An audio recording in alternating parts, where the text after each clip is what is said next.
بسم اللہ الرحمن الرحیم۔ السلام علیکم ورحمۃ اللہ وبرکاتہ۔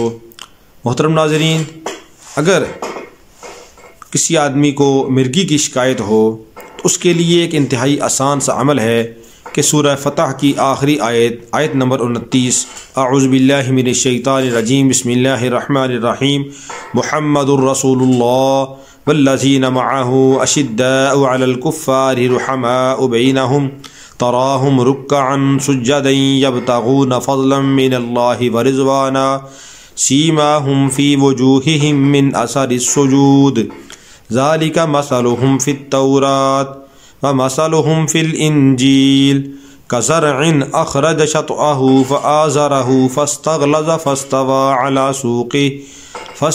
على سوقه يعجب الزراع ليغيظ بهم الكفار وعد الله الذين آمنوا وعملوا الصالحات منهم مغفرة وأجرا عظيما۔ یہ ایک آیت ہے سورہ فتح کی 26ویں پارے میں ہے۔ اس آیت کو آپ 3 بار پڑھ کر اول و آخر درود پاک پڑھیں اور مرگی والے مریض کو دم کر دیں۔ انشاءاللہ العزیز اللہ رب العالمین مرگی والے مریض کو نجات نصیب فرما دیں گے۔ کسی آدمی کو مرگی پڑتی ہو تو وہ صبح و شام انہی آیات کو 3 بار پڑھنے کا معمول بنا لے، اللہ رب العالمین مرگی کے مرض سے اس کو نجات نصیب فرما دیں گے۔ 2-4 بار یہ عمل کریں، انشاءاللہ العزیز اللہ رب العالمین مکمل صحت یابی نصیب فرما دیں گے۔